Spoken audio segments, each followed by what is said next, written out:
ഇനി നമ്മൾ production possibility frontier.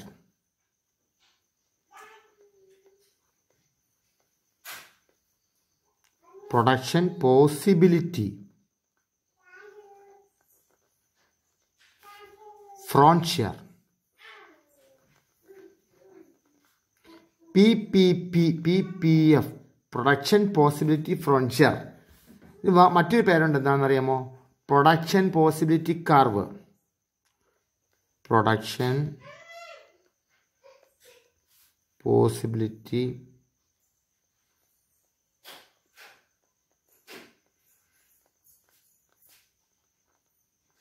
Curve, production possibility curve, PPC. എന്താണ് പ്രൊഡക്ഷൻ പോസിബിലിറ്റി കർവ്? നമുക്കറിയാം റീസോഴ്സസ് എന്താണ്? റീസോഴ്സസ് സ്കേഴ്സ് ആണ്. ഓരോ സാധനങ്ങൾക്കും ആൾട്ടർനേറ്റീവ് യൂസും ഉണ്ട്. റീസോഴ്സസ് സ്കേഴ്സ് ആണ്. ഓരോ റീസോഴ്സസിനും ആൾട്ടർനേറ്റീവ് സ്കേഴ്സ് ഉണ്ട്. ഞാൻ പറഞ്ഞല്ലോ, ഒരു ക്രഷറാണെങ്കിൽ റോക്ക്, പാറയായിട്ട്, മെറ്റലായിട്ട്, പാറ മണലായിട്ട്, സാൻഡായിട്ട്, അല്ലേ? ഇങ്ങനെ 3 രീതിയിലുള്ള പ്രൊഡക്റ്റ് ഉണ്ടാക്കണമെങ്കിൽ അപ്പം എന്താണ്? ആൾട്ടർനേറ്റീവ് യൂസാണ്. പാറയ്ക്ക്, റോക്കിന് 3 യൂസ് വന്നിരിക്കുകയാണ് അവിടെ. ഇപ്പം 3 യൂസ് വരുമ്പോൾ എല്ലാം കൂടി മെറ്റലാക്കുകയോ എല്ലാം കൂടി സാൻഡാക്കുകയോ അല്ലെങ്കിൽ എല്ലാം കൂടി വെറുതെ റോക്ക് മാത്രമായിട്ട് വിൽക്കുകയോ ചെയ്യാൻ പറ്റില്ല. സ്കേഴ്സാണ്, സ്കേഴ്സിറ്റി ഉണ്ട്, അല്ലേ? 3 സാധനങ്ങൾക്കും എന്താണ്? വിപണിയിൽ ആവശ്യക്കാരുണ്ട്. ഇതിന് ആൾട്ടർനേറ്റീവ് യൂസും ഉണ്ട് പാറയ്ക്ക്, അല്ലേ? 3 രീതിയിലും യൂസ് ചെയ്യാം, 3-4 രീതിയിൽ യൂസ് ചെയ്യാം. അപ്പം ഇങ്ങനെ സ്കേഴ്സിറ്റി കൊണ്ടും ആൾട്ടർനേറ്റീവ് യൂസും ഉള്ളത് കാരണം ഓരോ സാധനങ്ങളും നമ്മൾ എന്ത് ചെയ്യണം? അലോക്കേറ്റ് ചെയ്യണം. ഇപ്പോൾ വീട്ടിൽ മൈദമാവ് ഉണ്ടെങ്കിൽ ആ മൈദാമാവ് എടുത്ത് മൊത്തം പൊറോട്ട അടിക്കുകയാണോ? അല്ല. കുറച്ച് മൈദാമാവ് എടുത്ത് ബജി ഉണ്ടാക്കുന്നു, കുറച്ച് മൈദാമാവ് എടുത്ത് പൊറോട്ട അടിക്കുന്നു, കുറച്ച് മൈദാമാവ് വേറെ എന്തെങ്കിലും പലഹാരം ഉണ്ടാക്കാൻ ഉപയോഗിക്കുന്നു, അല്ലേ? അതുപോലെ അലോക്കേറ്റ് ചെയ്യണം. അപ്പോൾ 1 കിലോ മൈദാമാവ് ഉള്ളെങ്കിൽ 1 കിലോയ്ക്കും പൊറോട്ട അടിച്ചാൽ പൊറോട്ട മാത്രമേ ഉണ്ടാവുള്ളൂ. 1/2 കിലോ പൊറോട്ടയും 1/2 കിലോ ബജി ഉണ്ടാക്കാം, 1/2 കിലോ എടുത്ത് ബജി ഉണ്ടാക്കാം. അപ്പോൾ പൊറോട്ടയുടെ ബജി ഉണ്ടാക്കാൻ പോയാൽ പൊറോട്ടയുടെ എണ്ണം കുറയും, അല്ലേ? ഒന്നില്ലെങ്കിൽ ഫുള്ള് പൊറോട്ട ഉണ്ടാക്കാം, അപ്പോൾ ഒരുപാട് പൊറോട്ട കിട്ടും. അല്ലെങ്കിൽ ഫുൾ ബജി ഉണ്ടാക്കാം, ഒരുപാട് ബജി കിട്ടും. എന്നാൽ പകുതി പൊറോട്ടയും പകുതി ബജി ഉണ്ടാക്കാം. അപ്പോൾ എന്താണ്? പൊറോട്ടയുടെ ആദ്യം ഉണ്ടാക്കിയത് ഫുള്ള് പൊറോട്ടയായിരുന്നു. 10 പൊറോട്ട ഉണ്ടാക്കി ഇപ്പോൾ 5 പൊറോട്ട ഉണ്ടാക്കാൻ പറ്റുള്ളൂ. അപ്പോൾ ബജി ചിലപ്പം 15 ഉണ്ടാക്കാൻ പറ്റും, അല്ലേ? ഇനി പൊറോട്ടയുടെ അളവ് കുറച്ചുകൂടി കുറച്ചാൽ ബജിയുടെ അളവ് കൂട്ടാം. 1 കിലോ മാവ് കൊണ്ട് തന്നെ എന്താണ്? ഒരു പ്രത്യേക അലോക്കേഷൻ കൊടുക്കുകയാണ്. അപ്പോൾ നമ്മൾ ഒരാൾ 3 പൊറോട്ട തിന്നുള്ളൂ, അപ്പം 3 പൊറോട്ട ഉണ്ടാക്കും, ബാക്കിക്ക് ബജിക്ക് ഉണ്ടാക്കും. ഒരാൾ 5 പൊറോട്ട തിന്നുമെങ്കിലും 5 പൊറോട്ട ഉണ്ടാക്കും, ബാക്കിക്ക് ബജി ഉണ്ടാക്കും. 3 പൊറോട്ട ഉണ്ടാക്കിയിട്ട് ബാക്കിക്ക് ബജി ഉണ്ടാക്കുമ്പോൾ ഒരുപാട് ബജി കിട്ടും. എന്നാൽ 5 പൊറോട്ട ഉണ്ടാക്കിയിട്ട് ബാക്കി ബജി ഉണ്ടാക്കിയാലോ ബജിയുടെ എണ്ണം കുറയും, അല്ലേ? അപ്പോൾ അലോക്കേറ്റ് ചെയ്യുകയാണ്. അപ്പോൾ ഒരു അലോക്കേറ്റ് ചെയ്യുമ്പോൾ ഒരു കാര്യം ശ്രദ്ധിക്കുക, 2 പ്രൊഡക്റ്റ് ഉണ്ടെങ്കിൽ ഒരു പ്രൊഡക്റ്റ് കൂടുതൽ ഉണ്ടാക്കും, മറ്റേ പ്രൊഡക്റ്റ് കുറയും, അല്ലേ? അപ്പോൾ അലോക്കേറ്റ് ചെയ്യുമ്പോൾ അതിനൊരു പ്രൊഡക്ഷൻ പോസിബിലിറ്റി സെറ്റ് എന്ന് പറയും. എന്താണ്? പ്രൊഡക്ഷൻ പോസിബിലിറ്റി സെറ്റ് എന്ന് പറയും. പോസിബിലിറ്റിയാണ്, പോസിബിലിറ്റി.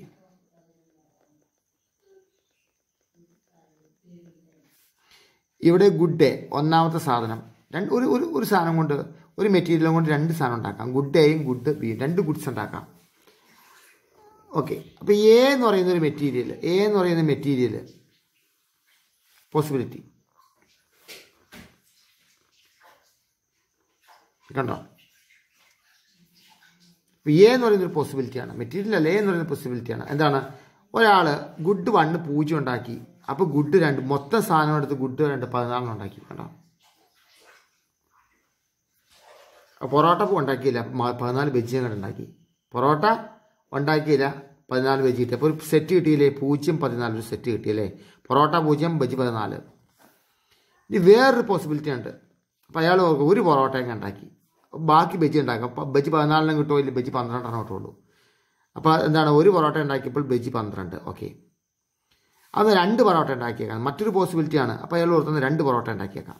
2 പൊറോട്ട ഉണ്ടാക്കിയാൽ അയാൾ നോക്കിയപ്പോൾ എന്താണ്? 9 ബജി കിട്ടുള്ളൂ. 2 പൊറോട്ട ഉണ്ടാക്കിയാൽ 9 ബജിയാണ്. അപ്പോൾ അയാൾ മറ്റൊരു പോസിബിലിറ്റി നോക്കുകയാണ് 3 പൊറോട്ട ഉണ്ടാക്കാം. അപ്പോൾ 5 ബജി കിട്ടും. 3 പൊറോട്ട ഉണ്ടാക്കിയാൽ 5 ബജി കിട്ടും. പൊറോട്ടയുടെ എണ്ണം കൂടുന്നവർ ബജിയുടെ എണ്ണം കുറയുന്നുണ്ടോ? അപ്പോൾ അയാൾ വിചാരിക്കുകയാണ് എന്നാൽ ബജി വേണ്ട, പൊറോട്ട തന്നെ ഉണ്ടാക്കിയാൽ 4 പൊറോട്ട എന്നാൽ വയറെന്നറിയും. അപ്പോൾ ബജി ഉണ്ടാക്കാൻ പറ്റില്ല. അപ്പോൾ ഇതാണ് ഇതിൻ്റെ പ്രത്യേകത. എന്താണ്? പൊറോട്ട ഉണ്ടാക്കാതിരുന്നാൽ ഫുള്ള് ബജി ഉണ്ടാക്കാം. പൊറോട്ട ഒരു പൊറോട്ട ഉണ്ടാക്കുന്നതോറും ബജിയുടെ എണ്ണം കുറയും. പിന്നെ ഒരു പൊറോട്ട കൂടെ ഉണ്ടാക്കിയാൽ ബജിയുടെ എണ്ണം കുറയും. പിന്നെ ഒരു പൊറോട്ട ഉണ്ടാക്കി ബജിയുടെ എണ്ണം കുറയും. ഫുള്ള് പൊറോട്ട ഉണ്ടാക്കി ബജി ഉണ്ടാക്കാൻ പറ്റില്ല. അപ്പോൾ ഒരു ഗുഡ്സ് കൂടുതലുണ്ടാക്കുമ്പോൾ മറ്റേ ഗുഡ്സ് കുറയുന്നു. അപ്പം ഇതെല്ലാം സെറ്റുകളാണ്, പോസിബിലിറ്റി സെറ്റാണ്. എന്താണ്? നമ്മുടെ കയ്യിലുള്ള സാധനം കൊണ്ട്, മൈദാമാവ് കൊണ്ട് ഉണ്ടാക്കാവുന്ന പൊറോട്ടയുടെയും ബജിയുടെയും സെറ്റുകളാണ് കിടക്കുന്നത്. ഞാനത് എക്സാമ്പിളായിട്ട് പറഞ്ഞതേ ഉള്ളൂ. ഇവിടെ ഗുഡ്സിൻ്റെ പേരൊന്നും പറഞ്ഞിട്ടില്ല. ഏതോ ഒരു ഗുഡ്സ് കൊണ്ട്, ഏതോ ഒരു മെറ്റീരിയൽ കൊണ്ട് എന്താണ് ഗുഡ് 1ഉം ഗുഡ് 2ഉം ഉണ്ടാക്കാം. 2 ഗുഡ്സ് ഉണ്ടാക്കാം. അപ്പോൾ ആ മെറ്റീരിയൽ ഫുള്ള് ഗുഡ് 2 ഉണ്ടാക്കാൻ ഉപയോഗിച്ചാൽ 14 ഗുഡ് ഉണ്ടാക്കാം. ഒന്നാമത്തെ ഗുഡ്സ് ഉണ്ടാക്കാൻ പറ്റില്ല. ഇനി ഒന്നാമത്തെ ഗുഡ്സ് 1 ഉണ്ടാക്കിയാൽ രണ്ടാമത്തെ ഗുഡ്സ് 12 ഉണ്ടാക്കാൻ പറ്റുള്ളൂ. ഇത് സെറ്റുകൾ എന്ന് പറയുന്നത് പോസിബിലിറ്റി സെറ്റുകളാണ്. ഇത്രയും പോസിബിലിറ്റി ഉണ്ട്. അയാൾക്ക് വേണമെങ്കിൽ 1 കിലോ മൈദയും കൊണ്ട് തിങ്കളാഴ്ച ഒറ്റ പൊറോട്ട ഉണ്ടാക്കാണ്ട് 14 ബജി അങ്ങ് ഉണ്ടാക്കി വയ്ക്കാം. ചൊവ്വാഴ്ച അയാൾക്ക് 1 പൊറോട്ട ഉണ്ടാക്കിയിട്ട് 12 ബജി. അപ്പോൾ ഈ 1 കിലോ മാവ് കൊണ്ട് ഉണ്ടാക്കാവുന്ന പോസിബിലിറ്റീസാണ് ഈ 2 ഗുഡ്സ്. 2 തരം പലഹാരം ഉണ്ടാക്കാവുന്ന പോസിബിലിറ്റീസാണ് കൊടുത്തിരിക്കുന്നത്. അതാണ് പോസിബിലിറ്റി സെറ്റ് എന്ന് പറയുന്നത് കൊണ്ടാണ്. ഈ പോസിബിലിറ്റി സെറ്റ് ഉപയോഗിച്ച് നമുക്ക് ഒരു ഗ്രാഫും വരയ്ക്കാൻ വേണമെങ്കിലല്ല വരയ്ക്കണം. ഇവിടെ ഗുഡ് 1 ആണ്. ഗുഡ് 1 പൊറോട്ട അല്ലേ? 1 പൊറോട്ട, 2 പൊറോട്ട, 3 പൊറോട്ട, 4 പൊറോട്ട, 5 പൊറോട്ട, 6 പൊറോട്ട, 7 പൊറോട്ട. ഇവിടെ ബജിയാണല്ലേ? ബജി എത്രയാണ്? 2 ബജി ആയിക്കോട്ടെ. 1 ബജി, 2 ബജി, 3 ബജി, 4 ബജി, 5 ബജി, 6 ബജി, 7 ബജി, 8 ബജി, 9 ബജി, 10 ബജി, 11 ബജി, 12 ബജി, 13 ബജി, 14 ബജി. ഓക്കെ. അപ്പം അയാൾ 0 പൊറോട്ട ഉണ്ടാക്കിയില്ല, 0 ബജി ഉണ്ടാക്കി. ബജി 14. ഇതാണ് ഒരു പോയിന്റ് കിട്ടി കണ്ടോ? ഏറ്റവും ടോപ്പ് പോയിന്റ് കിട്ടി കണ്ടോ? ഒറ്റ പൊറോട്ട ഉണ്ടാക്കിയില്ല, മൊത്തം ബജി ഉണ്ടാക്കി. അപ്പോൾ എന്ന് പറയുന്ന ഒരു പോയിന്റ് അവിടെ കിട്ടിക്കണം. പിന്നെ അടുത്തതാണ് 1 പൊറോട്ട ഉണ്ടാക്കി 12 ബജി. അപ്പോൾ 1 പൊറോട്ട ഉണ്ടാക്കിയപ്പോൾ 12 ബജി ഉണ്ടാക്കി.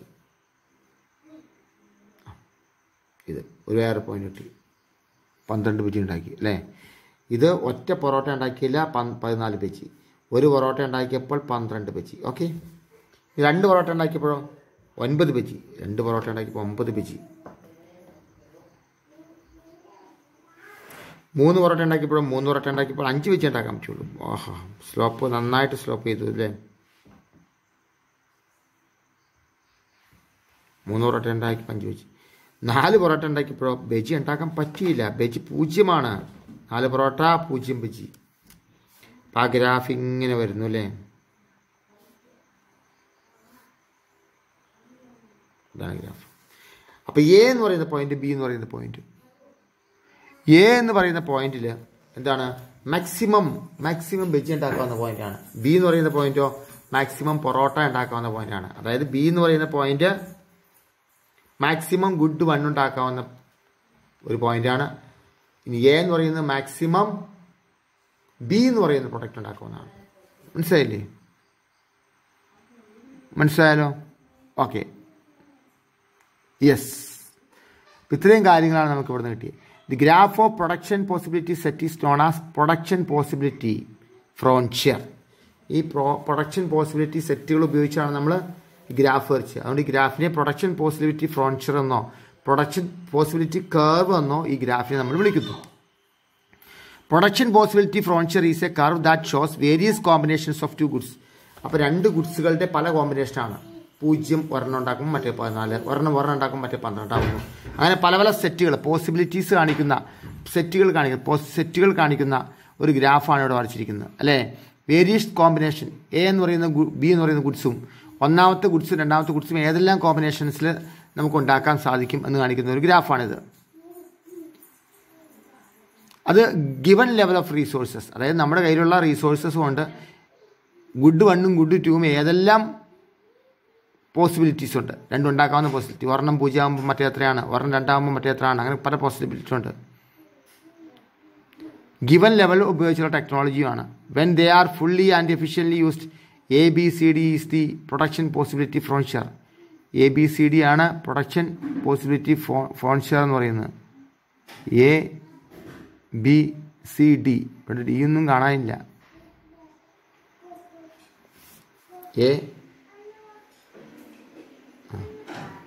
ഇവിടെയാണ് കൊടുത്തിരിക്കുന്ന ഒരു B.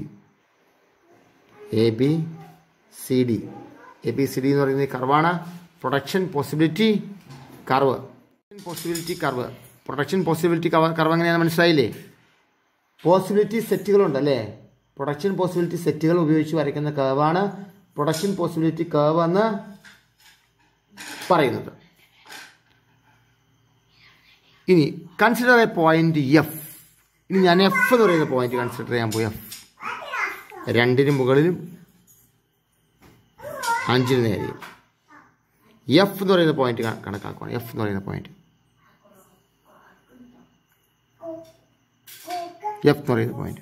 Consider A point F. ABCD E എന്ന് പറയാം F. In the diagram, point F is lying inside the production possibility frontier. ഈ പ്രൊഡക്ഷൻ പോസിബിലിറ്റി ഫ്രോൺഷ്യറിന്റെ അകത്താണ് ഇത് കിടക്കുന്നത്. ഇൻസൈഡിലാണിത് കിടക്കുന്നത്. Any point lying inside the production possibility frontier implies under employment of resources. ഇവിടെ എന്താണ്? ഇവിടെ ഫുള്ള് റീസോഴ്സസ് യൂട്ടിലൈസ് ചെയ്യുമ്പോഴാണ് ഇവിടെ വന്നാൽ എന്ത് സംഭവിക്കും? 2, 5 അതായത് പൊറോട്ട 2 ബജി 5 ഉണ്ടാക്കിയുള്ളൂ. അതിൻ്റെ അർത്ഥം എന്താണ്? ഫുള്ള് മാവ് എടുത്തില്ല എന്നാണ് അതിൻ്റെ അർത്ഥം അല്ലേ? ഫുള്ള് മാവ് എടുത്തില്ല എന്നാണ്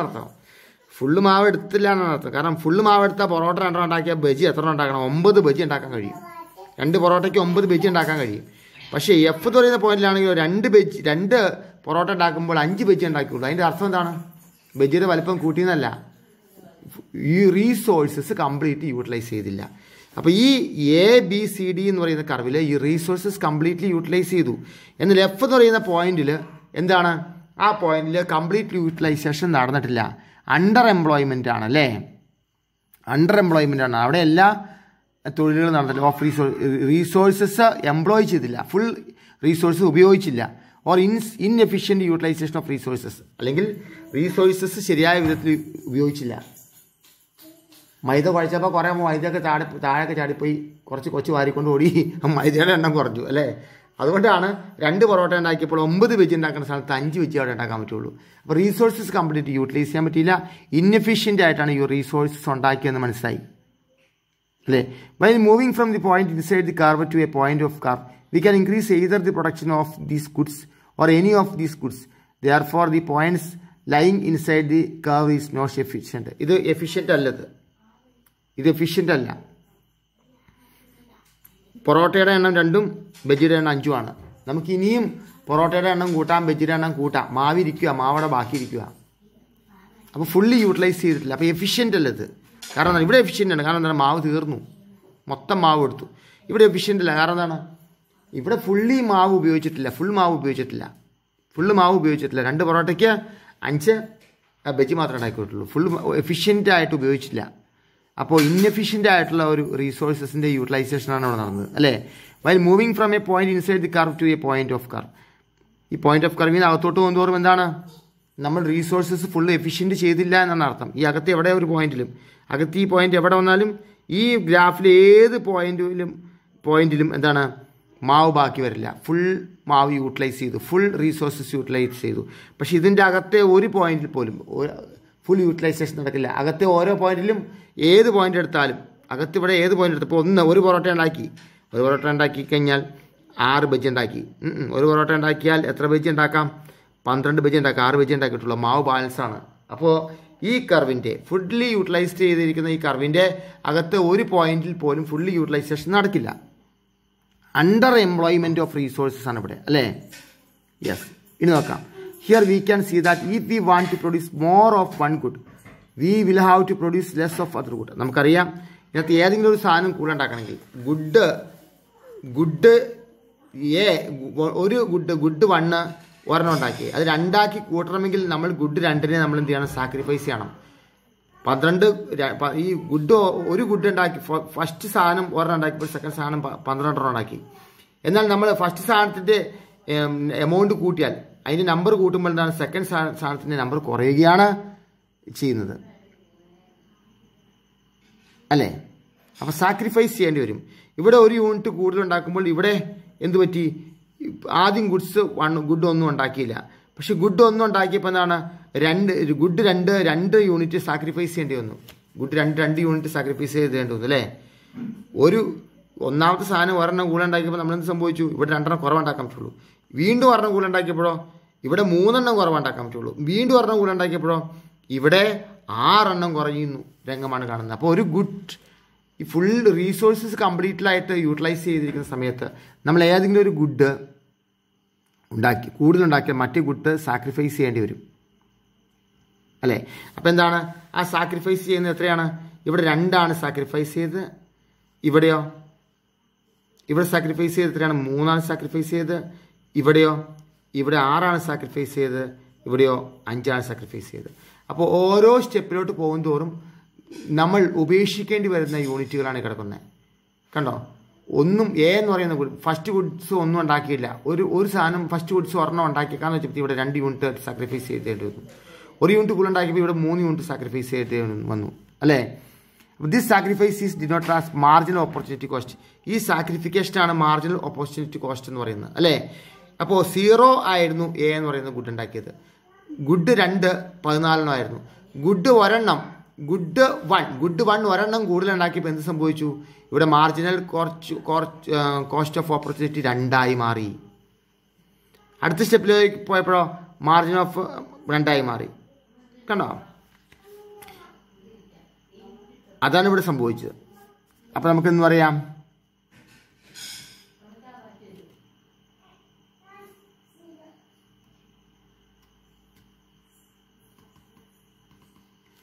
marginal opportunity cost. Marginal opportunity cost or opportunity cost of an additional unit of good is defined as the number of units of a good sacrificed to produce an additional unit of the other good.